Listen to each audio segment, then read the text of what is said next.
This is AwakIn from Counseling in Schools, where we share our voice on the potential and possibilities, challenges, and celebrations of children, families, and staff in New York City schools. AwakIn is conversations about commitment to the emotional and social growth of children so they can thrive in school and succeed in life.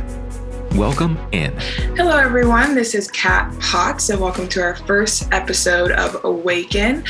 I have the pleasure of being joined by Mr. Kevin Dahill-Fuchel, Executive Director and Licensed Clinical Social Worker for Counseling in Schools. How are you? I'm great, Kat. Good to see you. Yeah, good to see you too. You ready to rock and roll? Yeah, I'd love to have these conversations. Could talk about this all day. I'm looking forward to this all week. So this is great. So the topic today is going to be coping with COVID, the unique impact on teachers and school staff. So, Kevin, for me, I have a 1-year-old, so I'm not having to deal too much with, going back to school, how, with the pandemic and that kind of thing. But I'm still exposed to teachers that are friends, family, as well as the other side of it with parents who, are and for them, they're happy the kids are going back to school because they don't have to try to homeschool anymore or figure that out. But there seems to be this kind of, people aren't thinking too much about how has this affected the teachers? What are the teachers walking into now? What are they having to deal with? Not just with educating, but also having to manage the, where they're at with their mental health and then where the students are and the families of the students. So what are your thoughts on that? Yeah, no, it is something that maybe isn't the first thing to come to mind. And I think, rightly, we concern ourselves with children and their well-being. They're much more vulnerable than we are as adults, and appropriate attention is paid to their well-being, to their mental health, to how the disease and the pandemic is impacting their trajectory of their education. And I think, it does take then another little bit more thinking about it to say, well, wait a minute, what's happening for the teachers? And it's an interesting sort of set of issues that arise, and it really has been coming to us as an organization with lots of requests from schools to sort of help us think this through with them and provide some additional supports to teachers. And so one of the first issues that comes up, which is really similar to an experience that the children have, which is really this idea of, or this experience of being disconnected. The connectedness and sort of the camaraderie of teachers within any one school helps in some ways set the culture of the school. And having gone through the pandemic and then coming back, not every teacher is back. You don't have full staffs.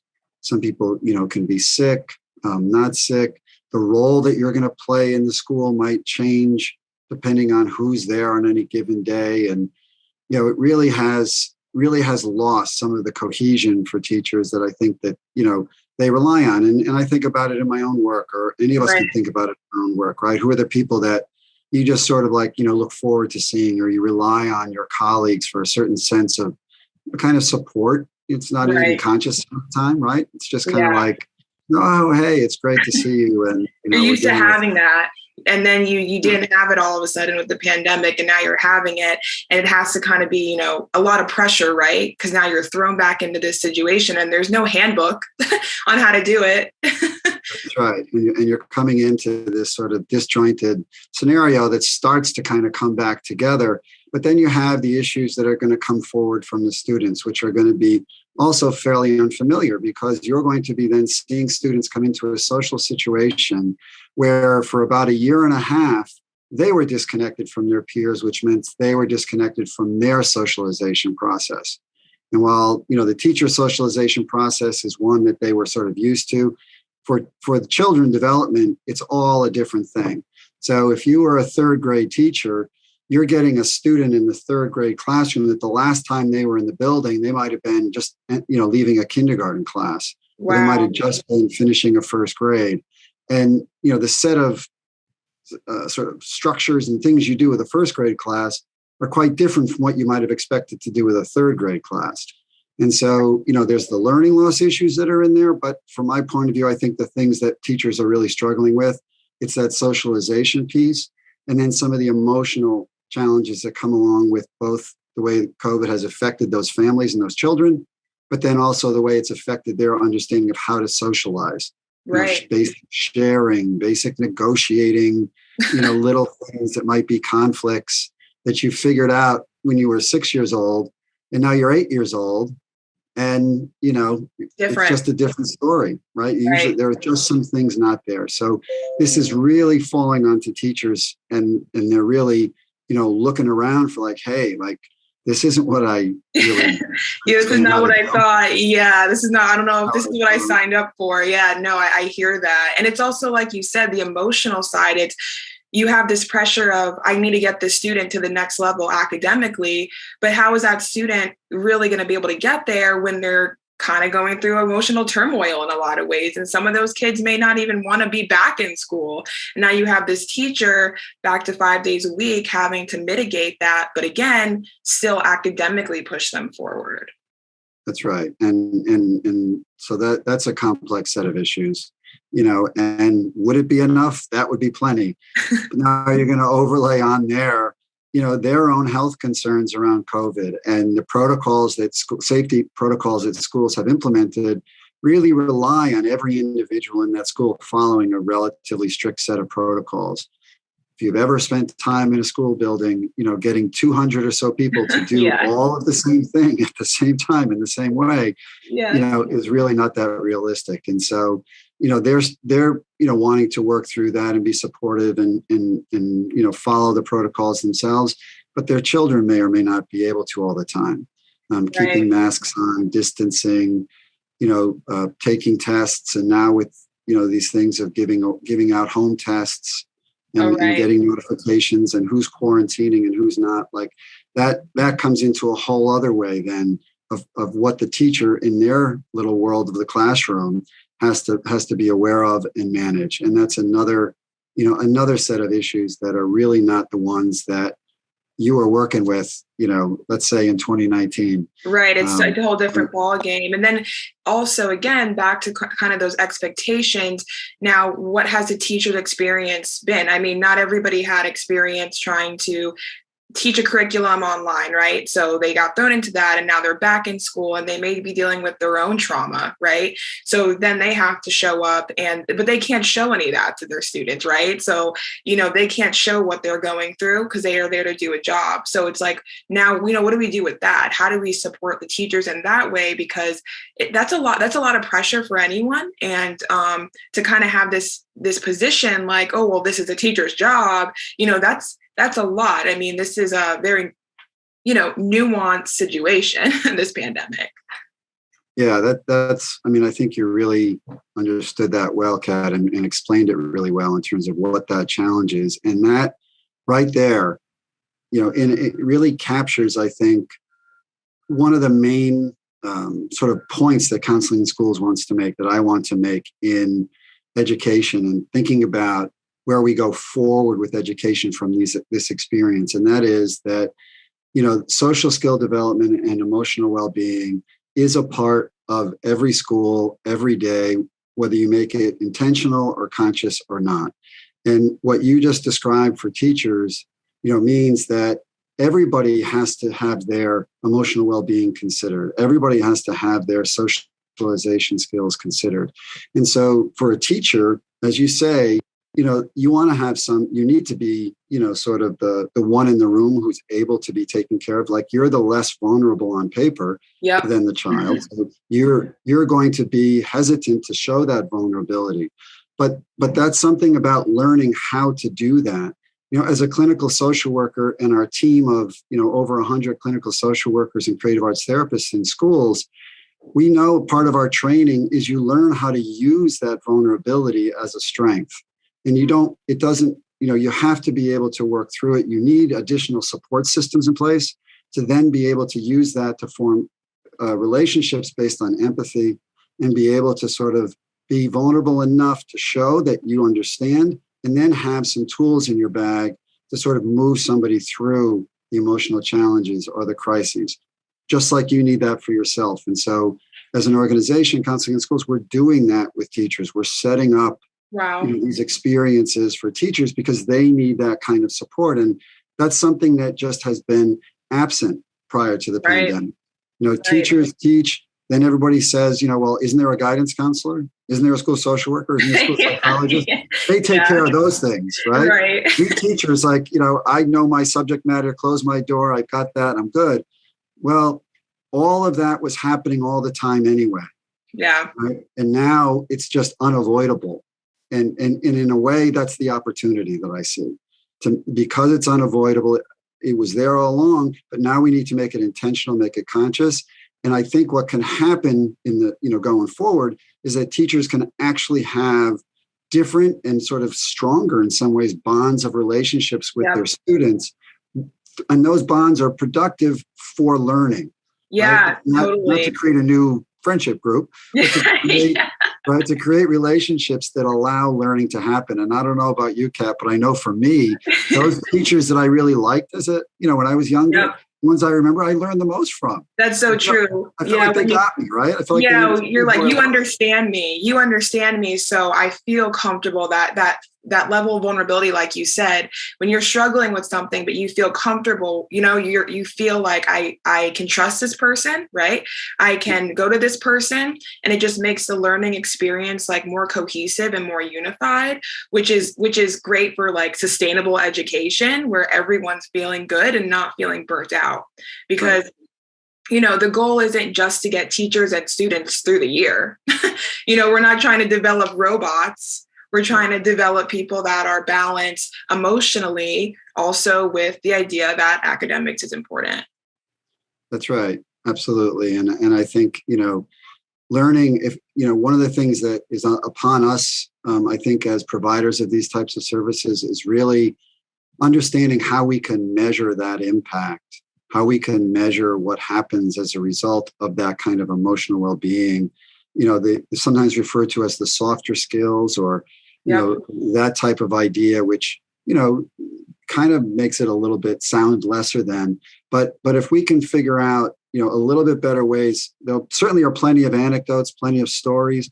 But I think that, we might be thinking about, some sort of EQ scores or, other things that really help us see where a student is on an emotional sense of being balanced, as you said. What kind of social skills do they have to navigate and negotiate, challenges, as well as to celebrate, victories and celebrate success and carry success to the next level. All of those things we at times, can see evidence of, where not having those things in place, furthers a challenge as a child grows throughout the system. And I think teachers would really benefit from that themselves, being able to sort of have that be a marker for the impact that they're having, because they're definitely impacting their students emotionally, right? Like most again, definitely. Back to those teachers, right? The ones the ones I didn't like. Yeah. I remember those too. Yep. Me too. Probably not great reasons. They had an impact. So everyone in that building is having an impact. And if we could sort of make that part of what defines success, when that impact is having a positive, uplifting sense or balancing out well-being, or one of the things we're really looking into at Counseling in Schools that actually creates a higher quotient of hopefulness. We really want to look for, how do we measure hope, and what does hope add into the equation of wellness? We know that hopelessness is identified as the key factor for students with really negative mental health outcomes, particularly suicidal ideation and violence. So if we can talk about what the impact of being hopeful is, and how do we actually create the hopefulness in ourselves, in teachers, right? A teacher coming in on every one given day feeling like, I'm hopeful that my students are going to succeed, right? That's a different day than coming in thinking like, oh, I have no idea how this is going to go. Yeah, survival mode. Yeah, teachers shouldn't be in like survival mode. They should be, like you said, feeling hopeful, feeling inspired, because that trickles down. To your point that you've made a couple times too, that I agree with, is when you see how someone's behaving and you see how someone's feeling, you pick up on that, right? And I think it starts with the teachers. Like if I'm going to school and I go to school and my teacher's in a great mood and hyping me up and everything's exciting, that kind of thing, it bounces off of you. Yep. And you're able to show up better, And what I'm hearing you say too is, even though the pandemic, obviously very unfortunate for many people, many families, everybody in the world, it's kind of given us this opportunity to kind of restructure how we look at school. What is that school experience? That's right. And I think that's one of the part of this moment, I think, for all of us in education is to say, would I have structured it this way to come about this way? No. Yeah. But it came about this way. So what is a takeaway going forward?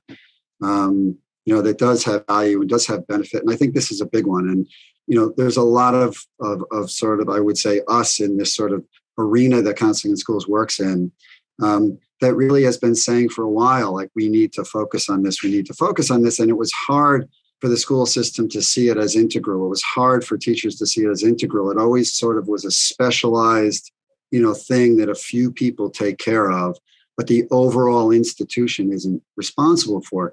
Well, now you're really talking about what's the climate of the school? What's the culture of the school? Is it positive? Is it affirming?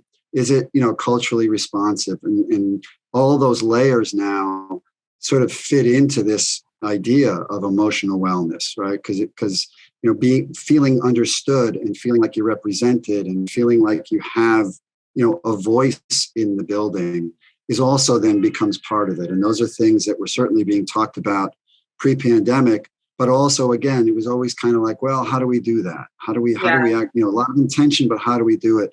And like you said, now the cover's blown off. It's like, yeah, all right, we can put this back together, and we can put it back together in a way that includes all of that. Right. Because we're all figuring it out. Right. We all are. And kind of rounding back to the teachers and the school staff, we can rely on them, right, to try to do this, but they can't be alone in this initiative, right? It can't just be them. It starts with them. But again, we have to go back to what's their mental health. So how do we keep a high expectation, but come together? And I think, Counseling in Schools is that's what you all are trying to do. You're trying to say, we can help you do that. We can facilitate that, because it is hard. There's like a million things to juggle, and you do need that, extra hand to kind of help navigate this sort of nuanced area. Like you're saying, that in the past, it's just, my kid's here to learn math and learn how to write, and that's it. Absolutely. Absolutely. And if it hasn't come across, my respect and our organization's respect for teachers is very high. And I think they come into this profession and into particularly New York City public school system, with the general public kind of looking a little bit sideways at them. You don't hear a ton of positive press and generally speaking about teachers, right? Talk about teachers and they say, oh yeah, this and that, and maybe you hear a few union issues or something. But, the fact that the numbers of teachers that have stayed and worked hard through this and are sticking it out and trying to figure it out, they're incredibly dedicated and they really want what is best for every one of the students that they work with. And it's quite remarkable. And they need that uplifting and celebrating to walk in the building with too, right? They need the cheerleading for them, because it's like you're saying, it's just as much an impact on them as it is everyone else. And now you have to come in and hold all the rest of it as well.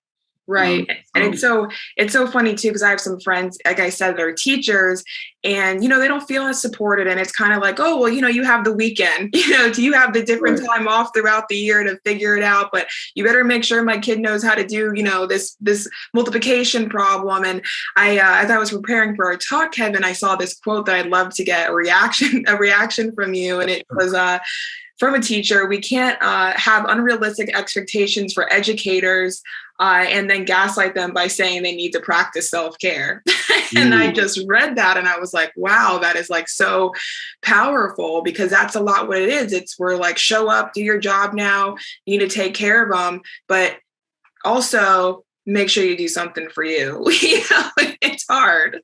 It's very hard. And I think, what I believe strongly in is a parallel process, right? So you can't expect the students to walk away with anything that you're not also providing to the teachers. And so this idea of, social skill development, emotional well-being focus, if that's what we want for our students, if you want students to be lifelong learners, you have to set up that opportunity for the teachers as well. There's nothing, you can't just say, like you just did, right? You can't just say, well, you come in and do all the heavy lifting, do all the hard work, leave your troubles at the door. And somehow in there, make sure you take care of yourself, between, and most teachers, despite popular belief, are probably working until 6, 7 p.m. And then between them and 5:30 when you wake up the next morning, make sure you get everything worked out. And then those 48 hours. Have your papers graded. Yeah. Papers graded, make sure you've made all the phone calls, and make sure your students are feeling great, all of that. So yeah, I think that, that quote, that concept is just, important to not lose sight of, that you have to, that you have to do the same thing. I mean, we try to run this organization that way, not to have anything that we're trying to offer our students that we support not be given to, the staff that work here. And that's, it takes a lot of effort. It's hard. It's not easy. It's a commitment of resources, but it's invaluable. It's absolutely invaluable. And it pays big dividends in the outcomes, because you have people who, again, the same thing that we want for students, that they feel heard, their voice is acknowledged, they're responded to, and they're willing to give, and they're there to give, but you have to give to them. You can't give from an empty cup is another, you probably flown to these, little sayings for a while, but I'll leave it at that. No, that's really awesome, Kevin. And, it makes me think too, in your experience, what are some things that you've seen as outcomes when, the teachers aren't prioritized and it is solely about the students?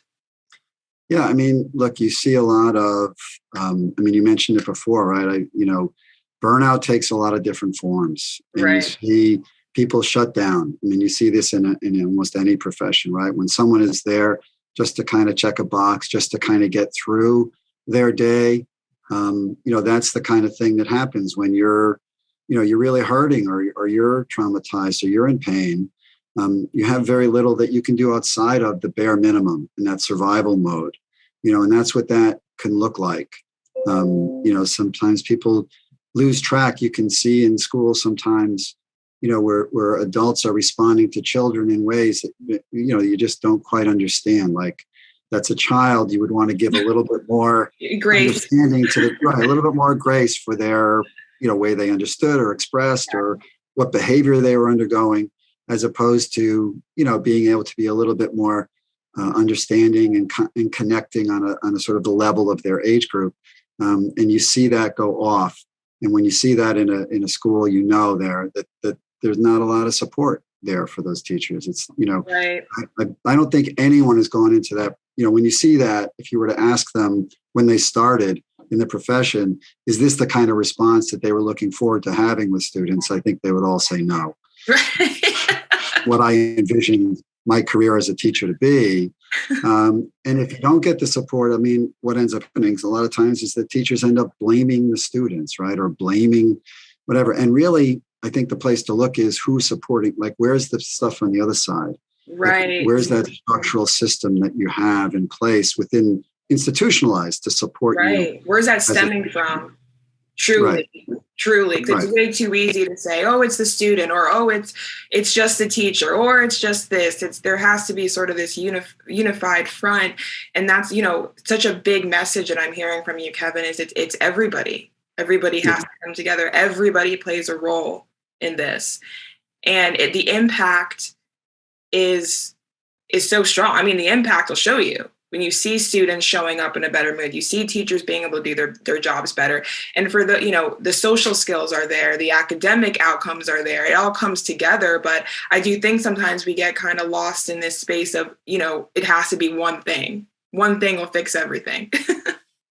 Right. That's right. You want a quick fix. And within the city right now, within the pandemic, one of the things that, you have to sort of look closer at is there was this, big push. We're going to hire 500 social workers because of the pandemic. Well, that's not a bad thing, but in and of itself seems to want to follow that prescription of okay, we did this. We dropped this one set of people into certain schools. By the way, there's 1,800 schools in the city system, by the way, but that's okay. Yeah. And how is that going to be part of all of what we're talking about here, right? Like a real community-based support within the whole school community. It's not, it's not a specialized, and that's one of our messages, right? This is, you need specialized skills for specialized cases, yes, but what we're talking about here, the impact of the pandemic and the impact on teachers and school communities, it's not to be left to a specialist. It's to be left to the whole school community, each in their own way. I mean, and again, just going back to when people say like, oh, well, you're asking me to do more work. I would just say, look, it's happening anyway. Right. I mean, I think one of the teachers, when I think about those great relationships I had, was actually with a school librarian when I was a kid, right? Now, maybe they had less pressure or something. I don't know. I've seen some librarians who do a great job of yelling at people. But this particular librarian, just found a way to seem to understand every child that walked in, right? Was able to say, so everybody in the building, it might be a school safety agent that's the most important person to a child, or even to another staff person, who makes you feel good when you see them. And the more of those people that you can get, the more that school climate can create. When I see Kat in the morning and I walk into school, I feel great. It's so nice. She's always smiling. She has a nice this, or she says, hello, Kevin, how are you today? It makes and a I difference. feel it's sincere, right? It makes a huge difference. Yeah. So everybody's doing that anyway. Right. So if we just make it conscious, call it out, and let that be part of what you're doing every day, the culture will have a better impact than just leaving it to, sort of chance, or, maybe I'm in a good mood today. Maybe I'm not. We'll hope for the best. Right? Yeah, it's not, Kevin, I could unpack this forever with you. Seriously, I'm going to have you back on. This was such an amazing, amazing conversation. And I look forward to having more, because you really just got my mind going in like a million different directions now. And there's just so much here that I wish we could go on for 2-3 hours. So you're definitely going to have you come back on. Great. I look forward to it. This is a topic I feel passionately about, and there's just so much happening in this moment. And the opportunities are here, and I think the unpacking and trying to get it all, in front of us to look at, to consider, is really important. So I appreciate the opportunity. Yeah, definitely. Well, everyone, this has come to an end, unfortunately, but we will definitely have Kevin back. Again, I'm host Kat Potts. This is AwakIn, and we look forward to having you back for the next episode. Bye, everyone. Thanks for joining us, and a special thanks to our subscribers. Consider becoming one today. Counseling in Schools is able to provide comprehensive services throughout New York City partner schools with your generous donations. Learn more about how you can be part of the journey as we promote healing and inspire hope in children by visiting counselinginschools.org.